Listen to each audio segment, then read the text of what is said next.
Hello viewers, my name is Edith of the Redeemed Christian Church of God, Bethel's Court.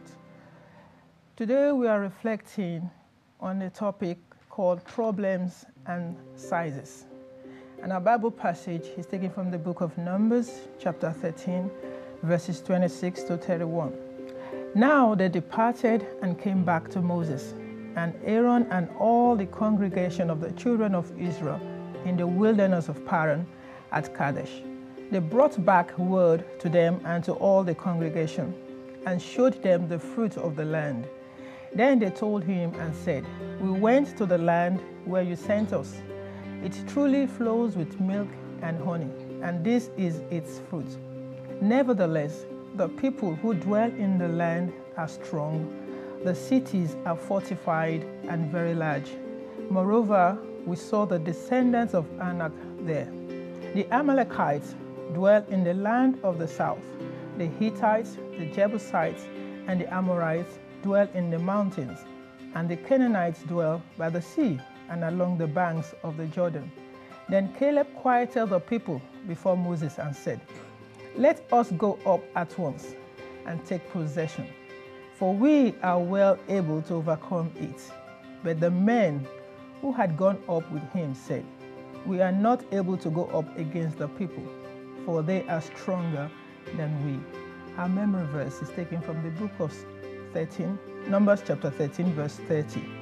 Then Caleb quieted the people before Moses and said, "Let us go up at once and take possession, for we are well able to overcome it." Our reflection.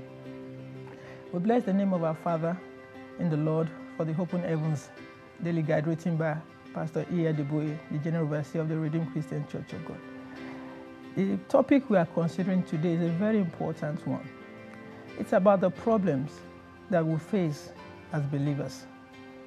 Often when we are faced with big problems, most of the time we ask ourselves, why me? The truth of the matter is, my viewers, is that when challenge comes our way, challenges that are easy and simple to bear, it could be an indication that something less greater is ahead of us.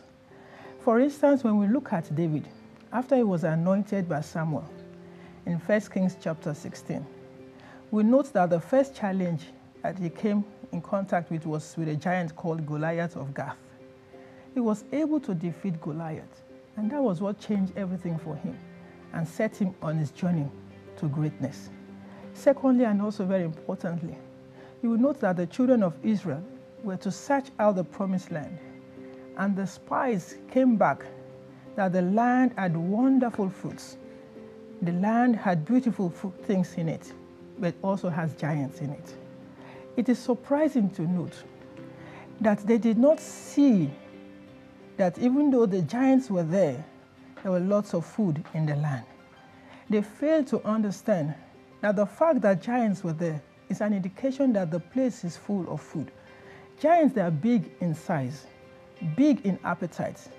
It only goes to show that for them to be able to feed properly, for them to be able to satisfy themselves in food, there will be much more in the land.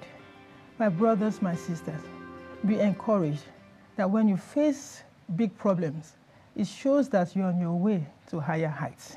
If you are a child of God, it shows that something greater is ahead of you. Don't be discouraged when the mountain is big. Don't be discouraged when the challenge, the problems, the trials are too enormous to bear. For what is ahead of the mountain is greater than the mountain itself. I want you to encourage yourself today that you have a big destiny ahead of you. You have a big breakthrough before you. So be strong. Remain in the place of prayer. Remain focused on Christ and remain focused on God, who is able to remove the mountain before you. God bless you until I come your way again.